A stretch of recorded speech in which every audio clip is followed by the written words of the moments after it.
वेळात पुढल्या बातमीकडे छत्रपतींचं नाव न घेणाऱ्या पवारांना आज रायगड आठवलेला आहे। पवारांच्या रायगड दौऱ्यावरून राज ठाकरेंनी ही जोरदार टीका केली। छत्रपतींचं नाव घेतलं की मुस्लिम मतं जातात असा त्यांचा संभ्रम होता, असं देखील यावेळेला राज ठाकरेंनी म्हटलंय। नाव न घेणारे आमचे शरद पवार आज त्यांना रायगड आठवला। मी मागे ठाण्यामध्ये जाहीर सभेमध्ये मी सांगितलं होतं, तेव्हा त्यांची मुलाखत घेतली होती, आठवते मी तुम्हाला।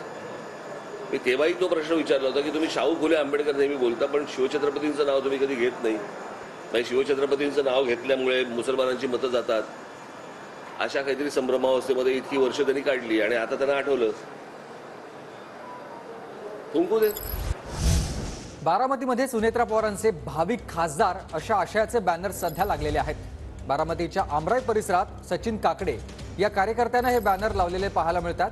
सुनेत्रा पवारांनी आजही बारामतीचा दौरा केलाय आणि यावेळी त्यांनी विविध विकास कामांचं उद्घाटन आणि भूमिपूजन केलंय। आणि याच दरम्यान सध्या हे बारामतीमध्ये भावी खासदारचे बॅनर सध्या कार्यकर्त्यांकडून लावले जातात।